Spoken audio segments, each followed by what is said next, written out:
आन वाले हैं, शान वाले हैं, ख्वाजाए खाजगान वाले हैं, जिनकी चौखट को फरिश्ते चूमे, ये वही खानदान वाले हैं।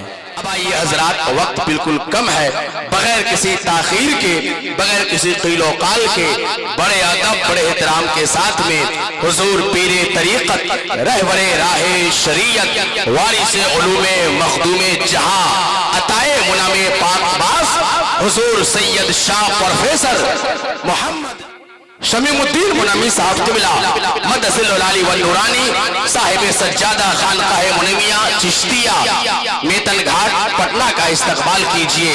मोहब्बत व एहतराम के साथ में नारा मैं लगाता हूँ, आप सब जवाब दे दीजिए। नारे तकबीर। नहमदुहु व नुसल्ली व नुसल्लिमु अला रसूलिहिल करीम व अला आलिहि व अस्हाबिहि व अहले बैतिही व औलियाए उम्मतिही अजमईन। क़ाल अल्लाहु तबारक व तआला फ़िल क़ुरआनिल मजीद वल फ़ुरक़ानिल हमीद, क़ुल ला अस्अलुकुम अलैहि अजरन इल्लल मवद्दत फ़िल क़ुरबा। व क़ाल अल्लाहु तबारक व तआला फ़ी मौज़िइन आख़र व बिल वालिदैन इहसाना। आमन्तु बिल्लाहि व रसूलिहि व सदक़ल्लाहु मौलानल अज़ीम। उलमाए मिल्लत इस्लामिया, मुअज़्ज़ज़ हाज़रीन सामीन, इससे कबल के ज़िक्र अहले बैत, ईसाले सवाब, इज्तिमाई दुआ की इस मुतबर्रक मजलिस में कुछ अर्ज करने की जसारत की जाए। आइए हम और आप मिलकर अपनी इस मजलिस को इबादत बनाने की नीयत से और अल्लाह सुब्हानहू तआला और उसके हबीब सल्लल्लाहु अलैहि व आलिहि वसल्लम को राज़ी करने के इरादे से बारगाहे नबूवत और बारगाहे अहले बैत नबूवत में दरूद पाक पेश करने की सआदत हासिल की जाए। अल्लाहुम्मा सल्लि अला सय्यदना व मौलाना मुहम्मद व अला आले सय्यदना व मौलाना मुहम्मद बिअदद कुल्ल ज़र्रतिन अल्फा अल्फा मर्रतिन व बारिक व सल्लिम। अभी आपने बहुत अच्छे अशार सुने, एक बहुत उम्दा तकरीर भी आपने समाअत की। बिलाशुबहा इस घर वाले का ये एहसान है कि अल्लाह ने उन्हें ये तौफीक दी कि वो हमें और आपको एक नेकी के हवाले से इकट्ठा कर गए।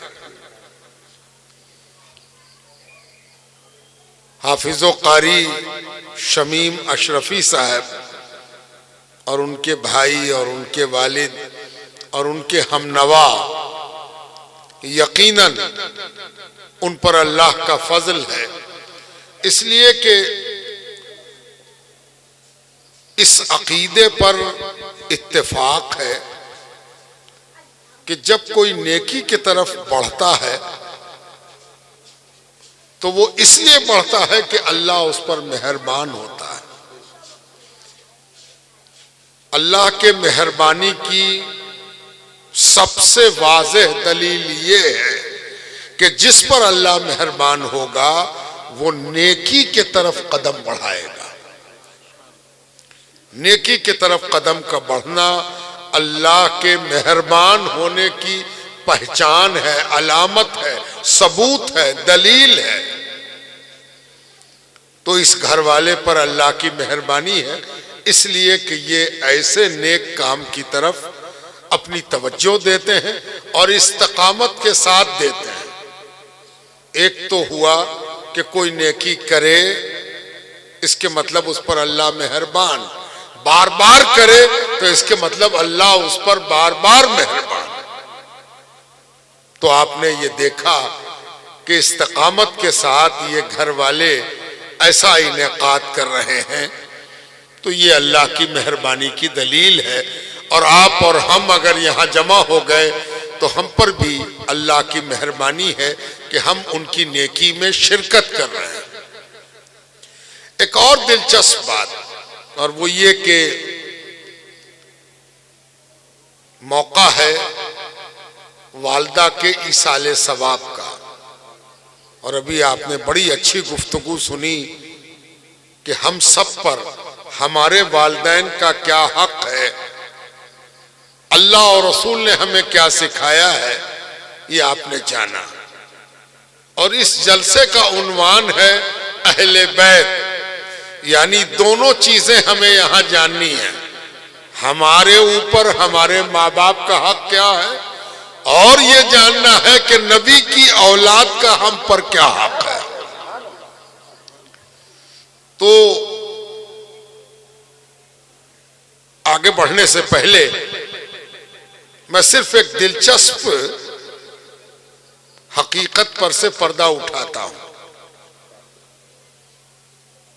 सारी दुनिया अगर ये सुन ले कि आप लोग माँ बाप के प्रति अपने कर्तव्य को याद कर रहे हैं, तो बहुत अच्छा काम कर रहे हैं आप। कौन होगा जो माँ बाप से मोहब्बत न करे? आदमी घूम फिर के माँ बाप की तरफ आ ही जाता है, ना आए तो बदकिस्मत है, बदबख्त है। गलती तो किसी से हो सकती है। हदीस में आता है कि हुजूर पाक अलैहिस्सलाम ने मिंबर पर कदम रखा और फरमाया बदबख्त है, बदकिस्मत है। फिर दूसरा कदम रखा और फरमाया बदबख्त है और बदकिस्मत है। पूछा गया या रसूल अल्लाह, वो कौन बदकिस्मत है और कौन बदबख्त है? फरमाया वो बदबख्त है जिसके माँ बाप हयात हों और वो उनको राजी ना कर ले इससे पहले कि वो दुनिया से चले जाए, तो वो बदबख्त है और बदकिस्मत है। दुनिया में किसी लोगत में बदबख्त का ये माना नहीं देखा होगा आपने, न देख सकते हैं। ये इस्लाम की खूबी है कि उसने बदबख्ती को अपनी समाजी जिम्मेदारियों से जोड़ दिया। लेकिन मैं आपको जो चीज सुनाने जा रहा हूं वो इससे भी ज्यादा हैरत अंगेज है।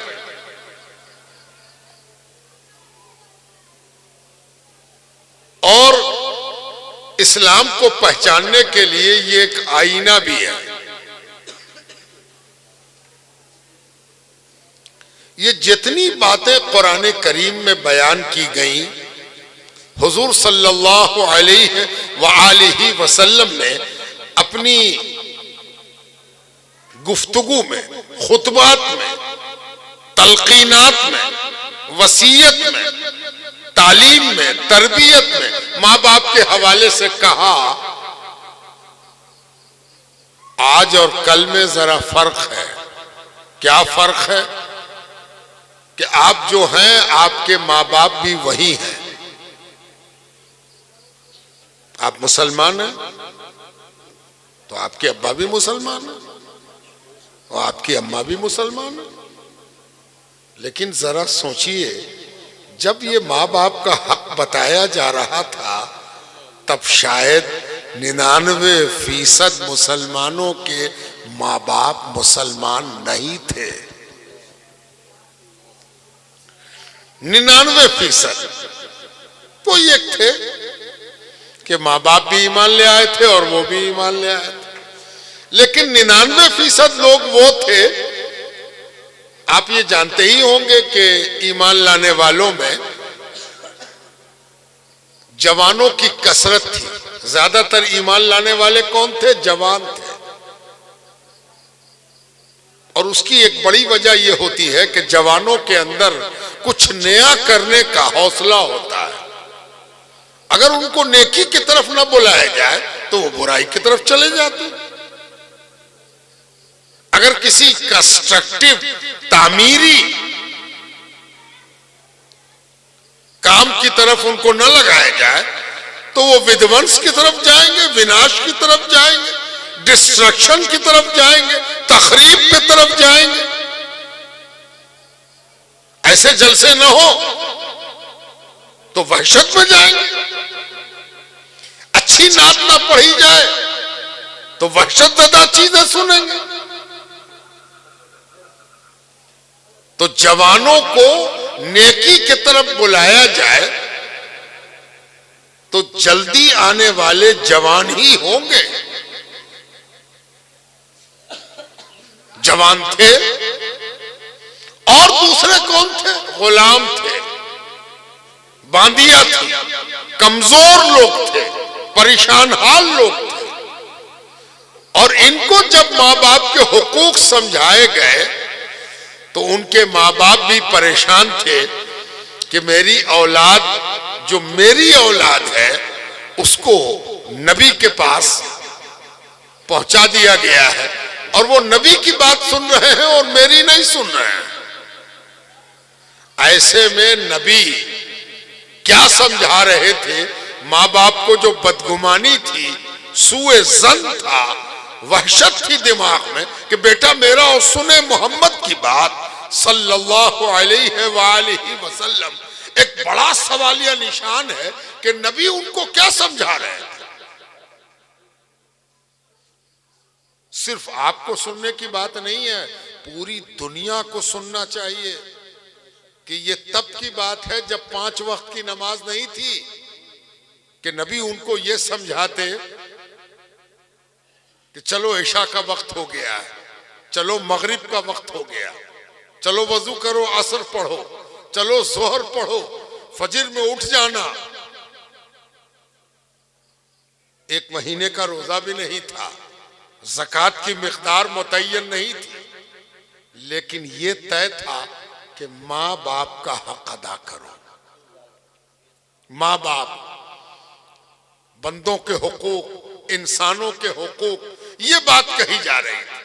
चुनांचे हदीस में आता है कि ऐसे ईमान लाने वाले भी थे जिनके कांधे पर हाथ रख के एक दिन देखा गया कि बूढ़े बाप चले आ रहे हैं। हुजूर पाक अलैहिस्सलातु व तस्लीम ने जब देखा कि जवान मुसलमान के कांधे पर हाथ रखे हुए उसके ज़ईफ बाप जो अब तक ईमान नहीं लाए हैं वो चल के आ रहे हैं, तो हुजूर उठ के खड़े हो गए, चंद कदम आगे बढ़े और कहने लगे इन्हें क्यों जहमत दिया, मुझे बुला लिया होता मैं आ जाता। तो जवाब आया जवान का कि या रसूल अल्लाह, इन्हीं को बहुत जल्दी थी, इसरार था, बार बार ये कह रहे थे कि उनके पास मुझको ले चलो, जरा उनकी जियारत हम भी कर लें जिन्होंने मेरे बेटे को मुसलमान तो मुसलमान, मेरा सचमुच बेटा बना के वापस कर दिया। तो ये इस्लाम का इतना बड़ा फैसला है कि माँ बाप की खिदमत करते हुए, अताअत करते हुए, फरमाबरदारी करते हुए, माँ बाप की खिदमत करते हुए ये नहीं देखा जाएगा कि माँ बाप कौन है और कैसा है, कौन है और कैसा है, ये बहाना नहीं चलेगा। हाँ, मेरे माँ बाप बड़े गुस्वर हैं, मेरे माँ बाप बहुत गुस्सा करते हैं, चिड़चिड़े हैं, फालतू हैं, जिंदगी खराब गुजारा है, मेरे लिए क्या किया, मेरे ऊपर उनका क्या एहसान, ये सब नहीं चलेगा। ये इस्लाम का दुनिया के एथिकल मवाद में अकेला मामला है इस्लाम का। इस्लाम ने कहा माँ बाप की सिर्फ एक पहचान है कि वो माँ बाप है, उनके बारे में तुमको ये नहीं देखना कि वो कैसे हैं और क्या है, उनकी अताअत करनी है। अभी आप सुन रहे थे कि नमाज में माँ पुकार दे, बाप पुकार दे। हम तो इबादत गुजार हैं। अम्मा अगर नमाज पढ़ती तो काहे पुकारती हैं हमको? ये सब नहीं चलेगा। अल्लाह की इबादत अगर नमाज है तो माँ की आवाज पर लब्बैक कहना भी इबादत है। और जब दो इबादतें एक साथ टकरा जाएं तो उसमें यह देखा जाता है कि वो कौन सी इबादत है जो अल्लाह को ज्यादा पसंद है, उसको अव्वलियत और तरजीह दी जाएगी। तो तरजीह कैसे दी जाएगी? याद रखिए, जो सामने के मामला हो वो गैब पर कवी होता है और गालिब आता है। अल्लाह को तो आपने देखा नहीं, उसकी फर्माबरदारी में आप इबादत कर रहे हैं। माँ बाप आपके देखे हुए हैं तो उनकी फर्माबरदारी गैब की फर्माबरदारी पर गालिब है। और इसीलिए कहा गया कि अगर वो पुकार दे तो तुम जाओ वहां।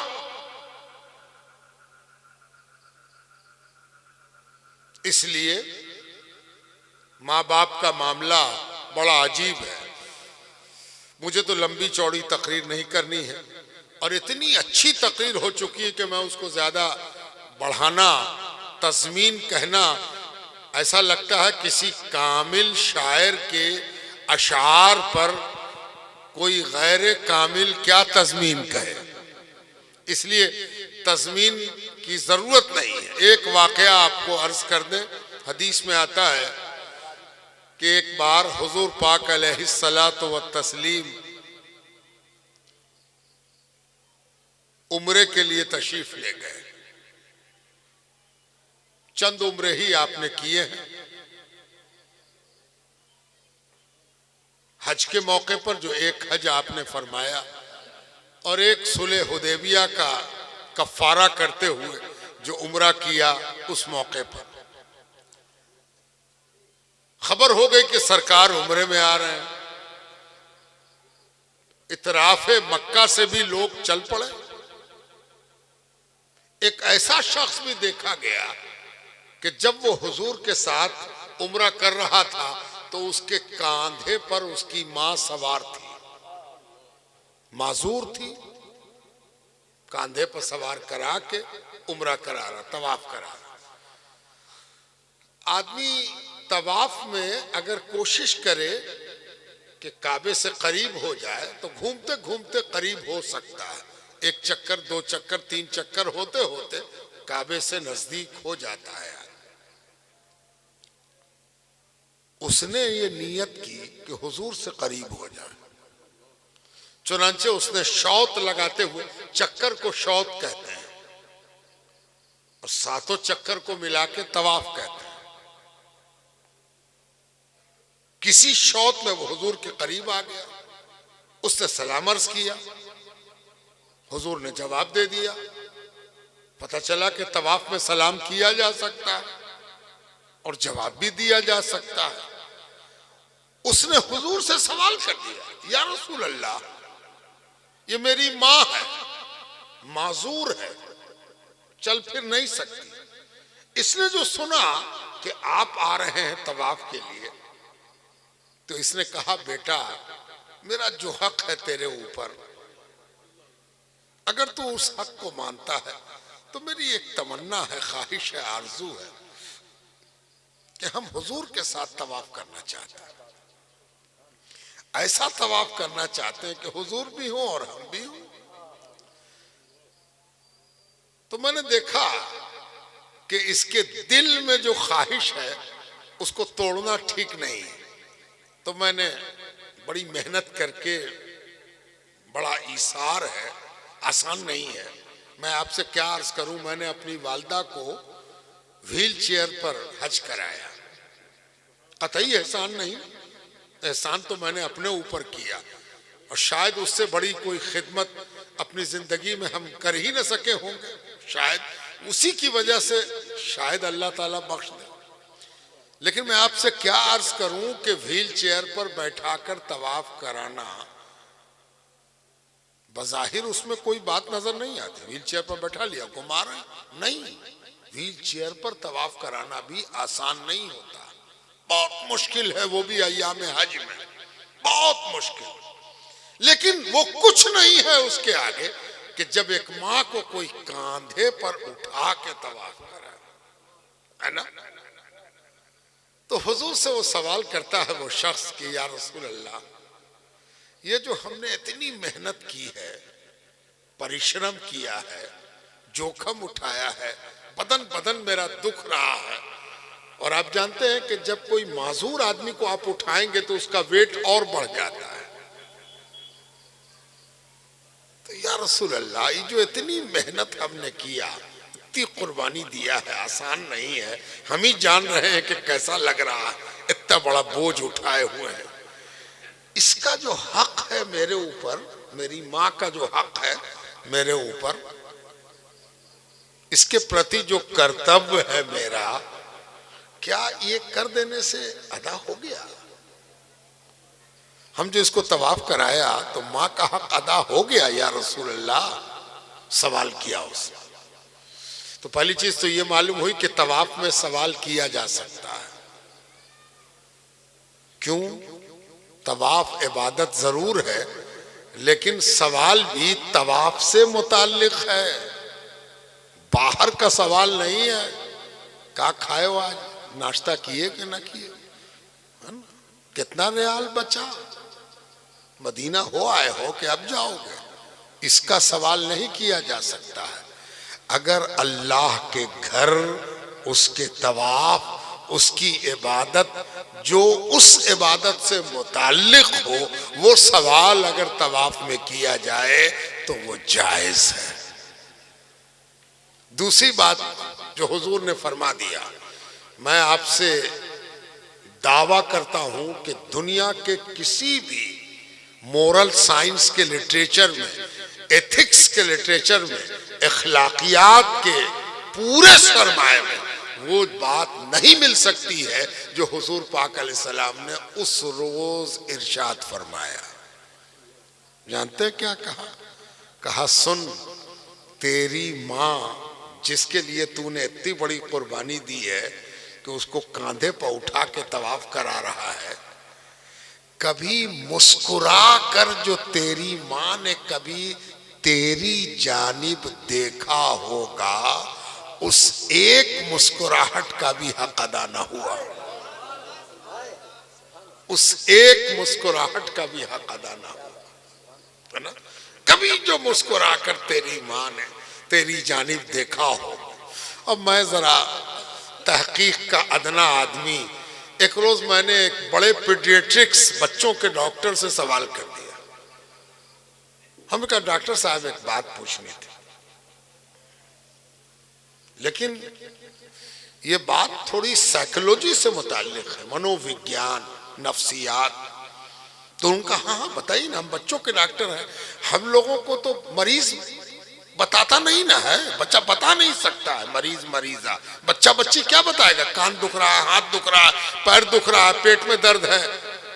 तो हमको तो अलग से बच्चों की नफ्सियात पढ़नी होती है ताकि हम बच्चों की बीमारी को साइलेंटली समझ सके। हमने कहा ये तो और अच्छी बात है। मेरा सवाल इतना सा है कि क्या किसी माँ के मुस्कुराने से बच्चे को कोई फायदा होता है? तवज्जो चाहता। उन डॉक्टर साहब ने कहा, हजरत आपने ये सवाल क्यों किया? हमने कहा ये बाद में बताएंगे, पहले आप जवाब दीजिए। उन्होंने कहा कि मेरा रिसर्च है इस बात पर कि यतीम बच्चों की सेहत क्या होती है और माँ बाप के बच्चों की क्या सेहत होती है। उसने कहा, आप कहां से ये सवाल कर रहे हैं, कैसे ये सवाल किया? डॉक्टर की लिखी हुई हजारों ताकत की दवाई एक तरफ और माँ की मुस्कुराहट, माँ का वो लम्स छूना, बच्चे को छूना, जिसमें बच्चे को एहसास हो जाए कि माँ ने छुआ है, माँ का दबाना, माँ का अपनी छाती में सटाना, माँ की थपकी, माँ का ताल्लुक, ये इतनी बड़ी सीरप और इतनी बड़ी विटामिन है कि दुनिया की कोई चीज उसका मुकाबला नहीं कर सकती। सिर्फ दूध नहीं, लम्स जिसमें बच्चा अपनी माँ को पहचानता है और सबसे पहले उसी को पहचानता है, तब समझ में आया कि हमारा नबी कितनी बड़ी शख्सियत का मालिक है और हम पर कितनी बड़ी मेहरबानी अल्लाह ताला ने की है। लक़द मन्नल्लाहु अलल मुमिनीना इज़ बअसा फीहिम रसूला। ईमान वालों, कुछ पता है कि तुम पर कितनी बड़ी मेहरबानी हो गई। मेहरबानी की एक सबसे बड़ी वजह यह है कि तुमको नबी के पल्ले बांध दिया है, नबी वाला बना दिया है, नबी की गुलामी से तुमको मुशर्रफ कर दिया है ना। अच्छा, जब तक नबी की गुलामी की अहमियत समझ में नहीं आती तब तक हक़ गुलामी क्या अदा होगा। जब तक आदमी को यह एहसास ना हो कि मेरी माँ है, जो कोई नहीं है वो है ये, तब ना उसके लम्स का फायदा होगा। अगर एक मुर्दा बच्चे को माँ 1000 बार सटाए, उसकी मामता है कि सटा रही है, लेकिन बच्चे में ये सलाहियत नहीं है कि वो माँ के लम्स की कद्र समझ सके, इसलिए कि वो मुर्दा है। उसी तरह एक मोमिन को भी अपने ईमान के हवाले से जिंदा होना चाहिए ताकि नबी के ताल्लुक को समझ सके कि नबी से मेरा ताल्लुक कैसा है, कौन सा संबंध है मेरा और नबी का, क्या हो रहा है नबी के संबंध के नतीजे में, नबी से जो मेरा रिश्ता और ताल्लुक निस्बत है उसका क्या फायदा मेरी जात पर हो रहा है और क्या फायदा होगा। जब तक ये समझ में नहीं आता, कुल ला असलुकुम अलैहि अजरन इल्लल मवद्दता फिल कुर्बा, ये समझ में कहां से आए। जब ये समझ में आएगा कि नबी ने मेरे साथ क्या कर दिया, काया पलट हो गई, इनकलाब आ गया, क्रांति आ गई, शक्ल सूरत बदल गई, लिबास बदल गया, बदन की महक बदल गई। अभी नेपाल से लौट के आ रहे हैं, मुझे एक शख्स से मुलाकात हुई, उसकी लॉन्ड्री थी, तो मैंने उससे पूछा कि क्या नाम है तुम्हारा, तो उसने कहा कि नाम तो मेरा ये है, चंद दिन पहले हम ईमान ले आए हैं तो मेरा ये नाम हो गया है।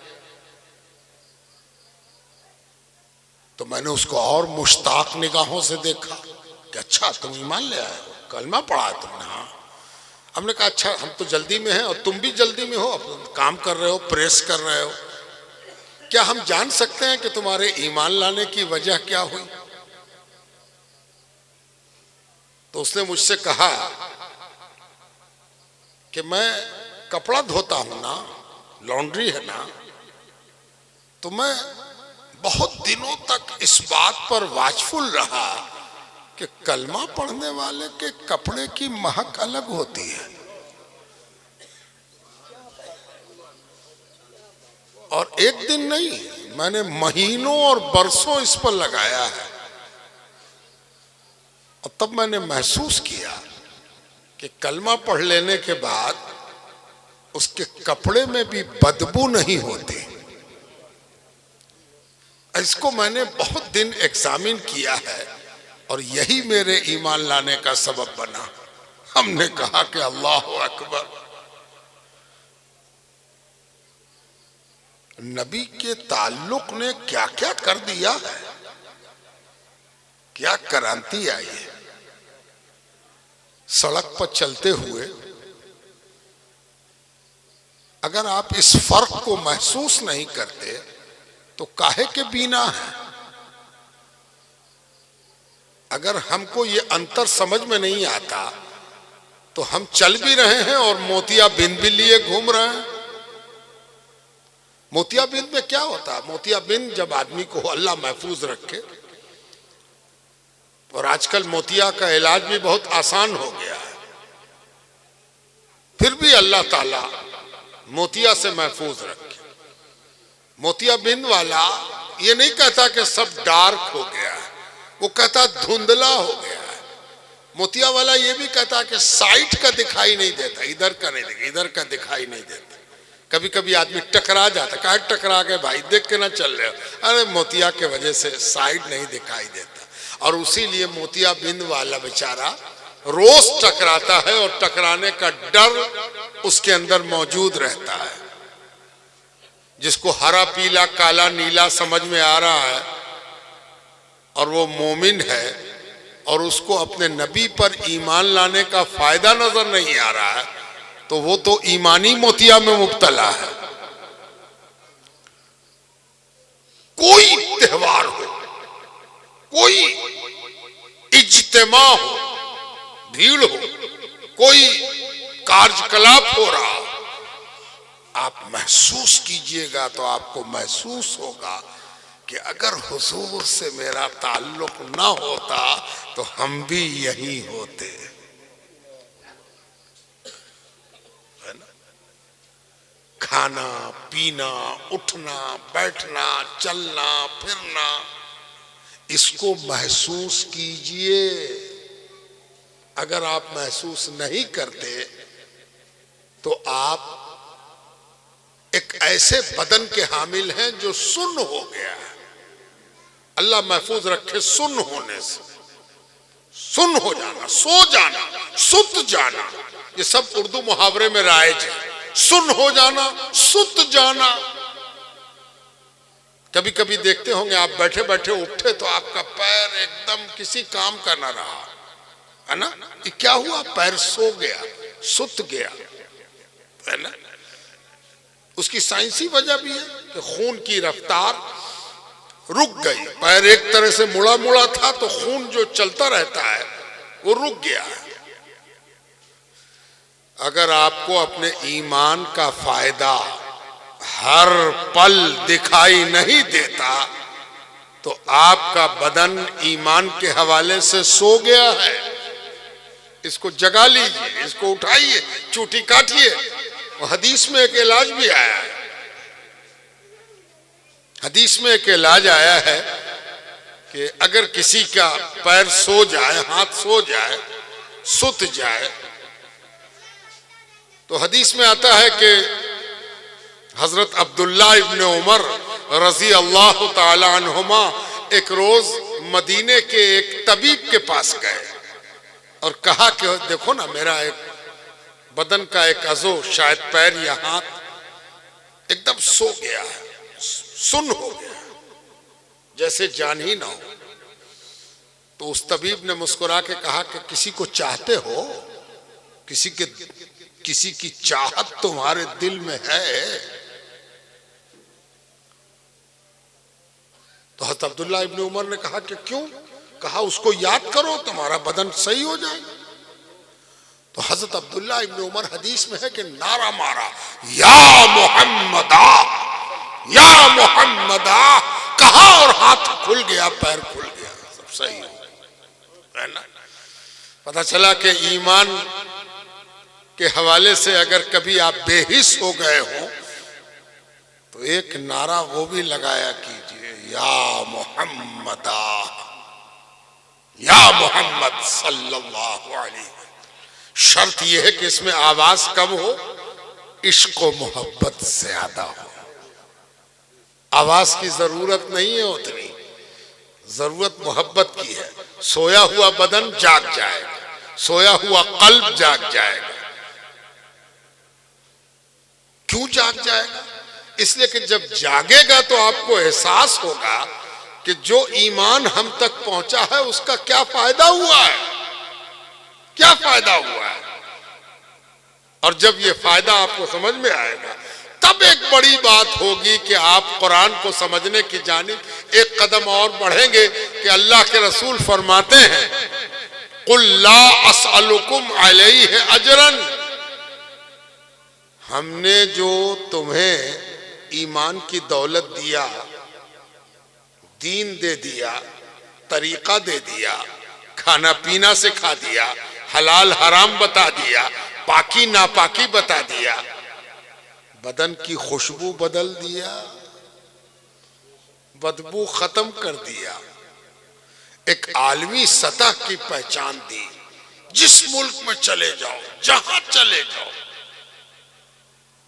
गोरा मुसलमान, काला मुसलमान, लंबा मुसलमान, नाटा मुसलमान, मोटा मुसलमान, पतला मुसलमान, गरीब मुसलमान, अमीर मुसलमान, गांव गांव, देहात देहात, आजिज है लोग सर्वे करते करते, परेशान है, डाटा कैसे कम किया जाए, डाटा कैसे मिटाया जाए, कहां मिटाया जाए, कब खत्म किया जाए, कितने को मारे, 1000 को वहां मारा, 500 को वहां मारा, 200 को वहां मारा, 150 को वहां मारा, पता ही नहीं चलता कि मारा तो गया कहां, जहां गिरा नहीं कि फिर पानी आ गया और फिर बराबर हो।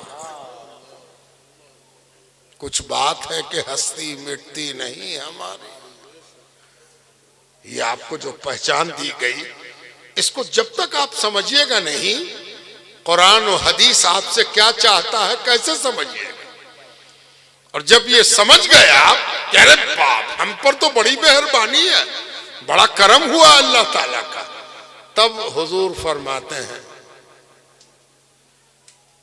इसकी भी चिंता है कि इसकी कीमत क्या होगी, कितना मूल्य है दीन का, ईमान का, क्या कीमत अदा करनी होगी। हर चीज तो कीमत चाहती है। अल्लाह ताला ने जो कुछ आपसे करवाया है उसके बदले में कहा है कि जन्नत देंगे। नेकी जो आप कर रहे हो, इस नेकी को अल्लाह ने बेगारी खटाने का फैसला नहीं किया है। एक नेकी ऐसी नहीं है जो बगैर बदले के रह जाए। बड़ी चिंता हम लोगों को होती है कि फोकट का काम हम कैसे करें। दुनिया फोकट का काम हमसे कराती भी है। कल वोट डालने का दिन है। वोट डालने में भी बहुत से लोग आनाकानी इसीलिए करते कि वोट डालने में कुछ मिलेगा थोड़ी हमको, लेकिन वो ये भूल जाते हैं कि इस वोट डाल के खुद अपना मुस्तकबिल वो तय करेंगे, भविष्य। कभी भी वोट डालने में आनाकानी नहीं करनी चाहिए, सुस्ती काहली नहीं करनी चाहिए। वो आपका कॉन्स्टिट्यूशनल राइट है, संवैधानिक अधिकार है आपका। आप इस देश के वासी हैं, जरूर वोट डालना चाहिए। जिसको चाहिए आप वोट डालिए, वो आप पर है। वो उसमें किसी को ये हक नहीं है कि मशवरा दे कि तुम इसको डाल दो और उसको डाल दो, बताइए भी नहीं, किसी को बताने की जरूरत नहीं है। इसलिए कि वोट सेक्रेट है, छुपा हुआ है। वोट डालते वक्त वोट डलवाने वाले अफसर को भी ये इख्तियार नहीं है कि वो झांके कि तुम किसको वोट दे रहे हो। आप जानते हैं, बस किसी दूसरे को ये बताने का हक नहीं। ना हमको ये कहने का हक है कि उसको दो उसको न दो, ये सब नहीं। आप अक्लमंद हैं, समझदार हैं, अपने देश का भविष्य आप तय कर रहे हैं, खुद अपना भविष्य तय कर रहे हैं। आपको वोट जरूर डालना चाहिए, उसको डालना चाहिए जिसको आप सही और अच्छा समझते हैं। लेकिन बहुत से लोग वोट नहीं डालते। वोट डालने से हमको क्या मिलेगा? वो शायद इंतजार में है कि कोई कुछ दे तो जाके दे हमें वोट। और कानून अगर जागता रहा तो उसको भी पकड़ेगा और आपको भी पकड़ लेगा। कितना दिया उसने, क्यों दिया उसने। रोड पर गाड़ी रोक रोक के चेक हो रहा है। भाई गाड़ी में क्या खोज रहे हो? कि खोज रहे हैं कि कहीं पैसा तो नहीं ले जा रहे हैं।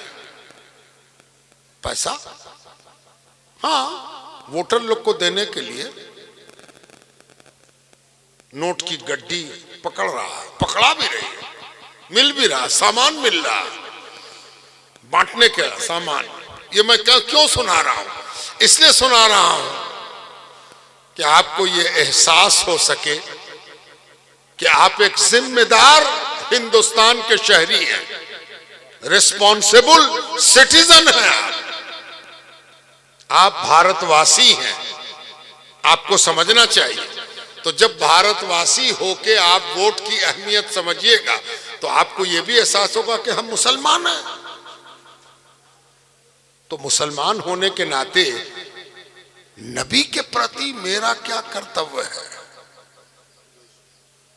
जहां यह एहसास हुआ कि इस नबी से ताल्लुक न होता तो हम कहां होते।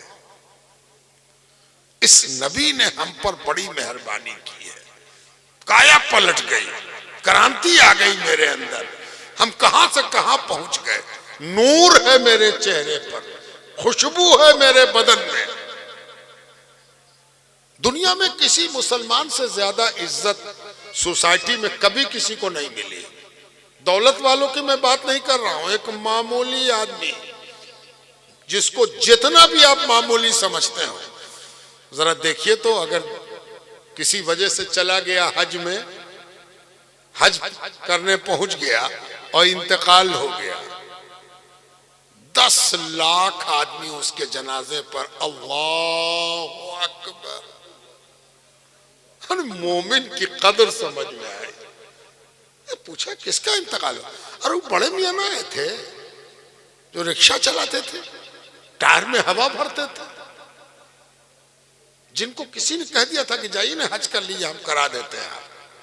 उस मामूली आदमी के हज में इंतकाल होने पर समझ में आया कि दुनिया उसको जितनी भी मामूली समझे, उसके कलमे ने उसका ला इलाहा इल्लल्लाह मुहम्मदुर रसूलुल्लाह पढ़ लेना इतनी बड़ी अहमियत का हामिल हुआ कि जितने अमीर और साहिब निसाब थे सब खड़े हुए और कहा कि अल्लाहु अकबर।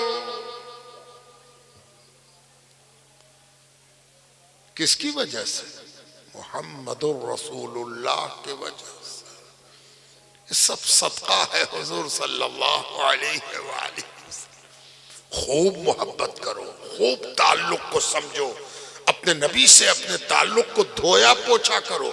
वजू करने का एक मकसद ये भी है, सिर्फ हाथ पैर नहीं धोना है।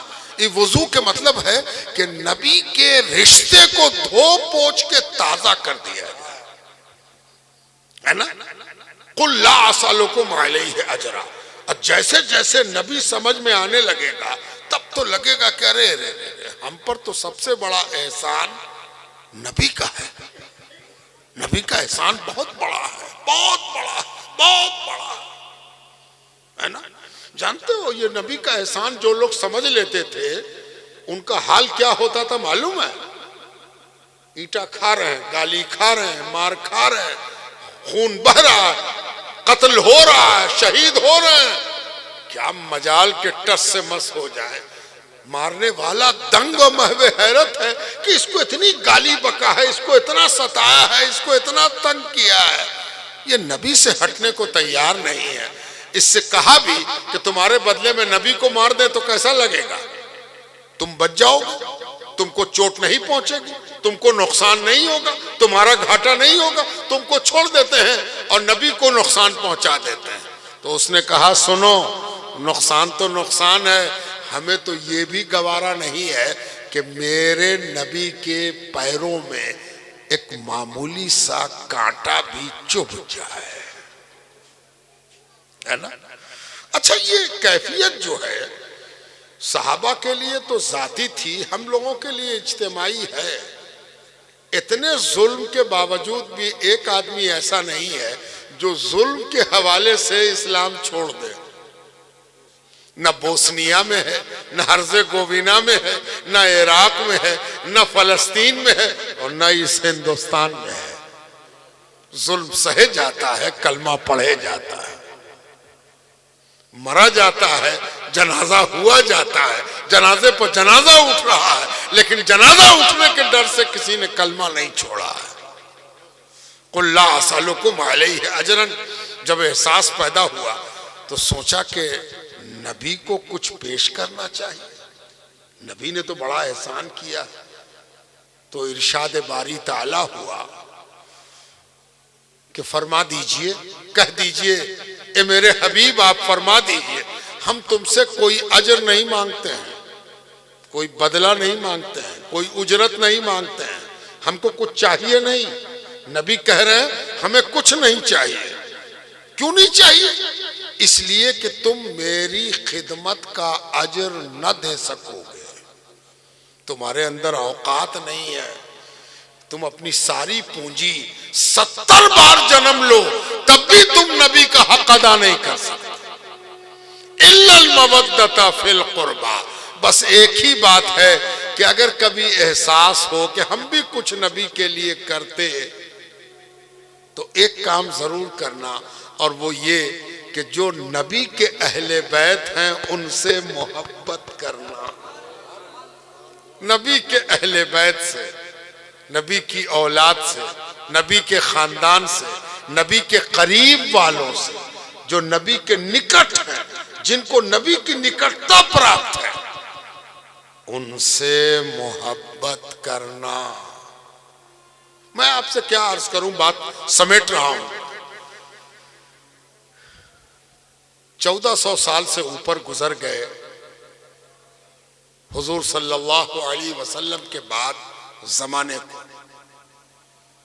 एक से एक अचीवमेंट है इस उम्मत के पास। इस उम्मत ने दुनिया में तहलका मचा दिया है। कभी हुकूमत न किया था, दुनिया पर हुकूमत किया। एक दो दिन नहीं, सदियों। दुनिया में जितने किस्म की तरक्की पाई जाती है, सबका आगाज इस्लाम की आमद के बाद इस्लामी तालीमात के मुस्बत असर से हुआ है। इनकार करते रहे, एक दिन नहीं मानना है। वक्त नहीं है, वरना मैं लेके चलता आपको कि मेडिकल साइंस में मुसलमानों ने क्या किया, लाइब्रेरी साइंस में क्या किया, इंजीनियरिंग में क्या किया, सब मौजूद है। ये तो सकारात्मक पहलू है, पॉजिटिव है। निगेटिव पहलू की तरफ जब आइएगा तो शर्म से आंख झुक जाती है। काहे? मुसलमान शर्म किस बात की? शर्म इस बात की कि इस उम्मत ने नबी की औलाद से मोहब्बत करने में चूक कर दी, गड़बड़ हो गई। नबी के सच्चे होने की बहुत सी वजूहात हैं। सच्चा नबी, बाज लोग थे वो नबी का चेहरा देख के कहते थे कि ये झूठे नबी का चेहरा नहीं हो सकता। वल्लाह क्या पहचान थी। कहते थे कि ये झूठे का चेहरा नहीं हो, ये तो हुजूर पाक अलैहिस्सलाम के गुलामों को, जलालुद्दीन तबरेजी को एक बदायूं में एक शख्स ने देखा था, ईमान ले आया। किसी ने पूछा कि तुम ऐसे ही ईमान ले आए? कहा ऐसे ही, हम कुछ देख के ईमान लाए। पूछा कि क्या देखा? कहा उसको देख के ईमान लाए हैं जिसका चेहरा झूठे का नहीं हो सकता। ये तो 700 बरस के बाद की बात है।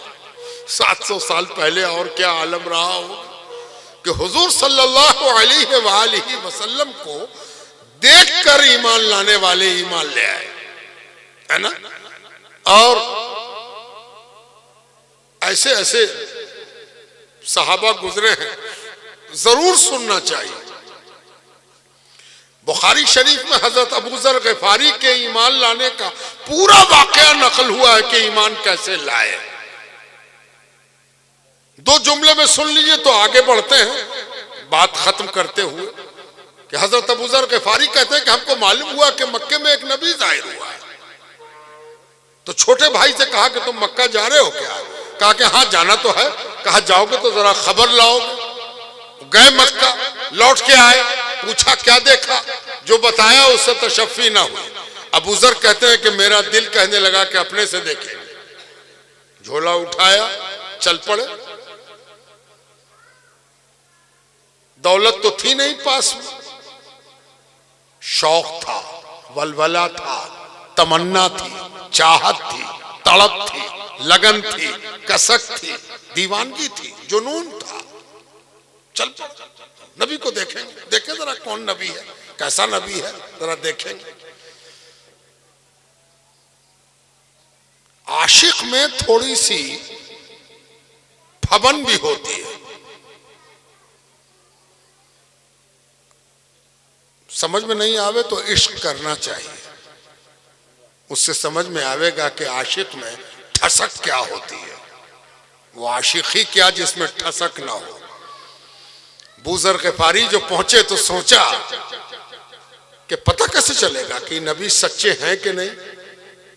सोचा कि नबी तो अल्लाह भेजता है, तो नियत कर ली कि किसी से पूछेंगे नहीं कि कौन नबी जाहिर हुए हैं, जरा मिलवाओ तो हमसे, जरा मेरा परिचय तो करा दो, जरा देखें तो कि कौन नबी है बताओ तो, नबी कौन है बताओ तो। नहीं पूछेंगे, अगर अल्लाह का नबी होगा तो हमको मिलवा देगा।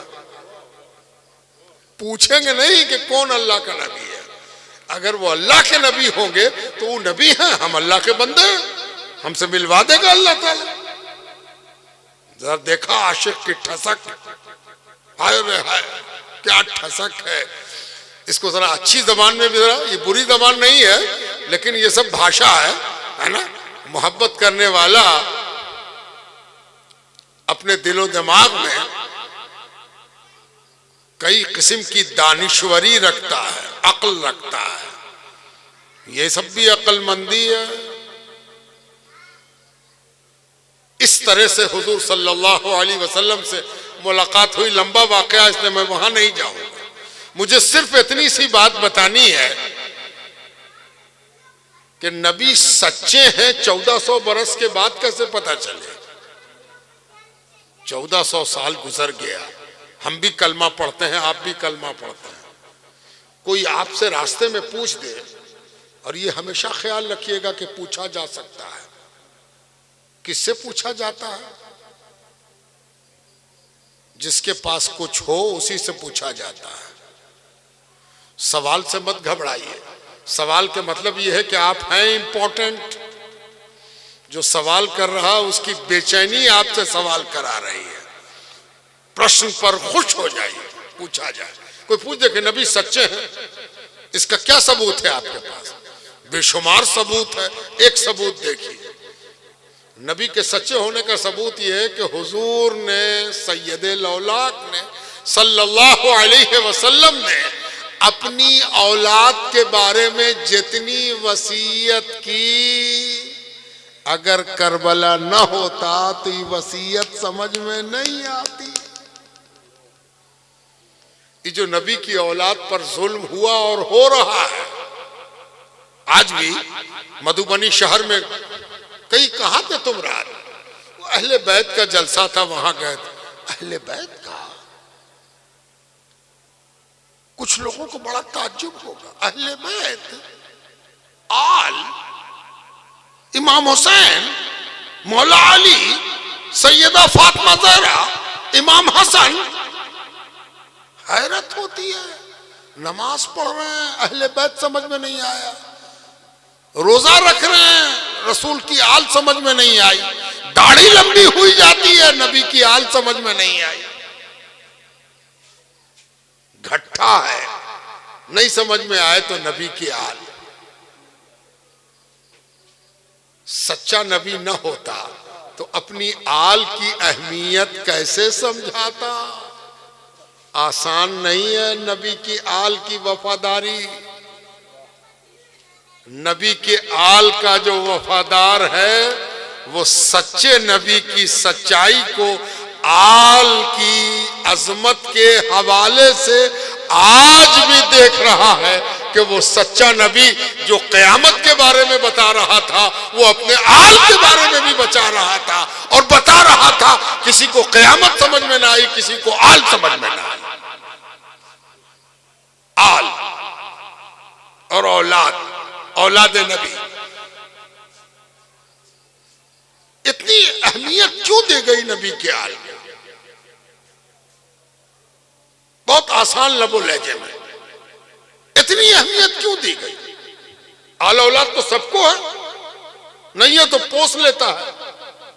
अल्लाह की मर्जी ना हुई, किसी औलाद के ना होने वाले का खबरदार कभी मजाक ना उड़ाना। तुमको मालूम नहीं है कि औलाद का न होना भी अल्लाह ही की कुदरत की जलवा सामानी है। और उसके न होने का मजाक उड़ा के तुम उसका मजाक नहीं उड़ा रहे हो, अल्लाह का उड़ा रहे हो। माज़अल्लाह, और अल्लाह का मजाक कोई उड़ा नहीं सकता, वो अपना मजाक उड़ाता है। इसलिए कभी ऐसा ना करना। औलाद तो सबके पास है, औलाद से मोहब्बत भी सबके पास है।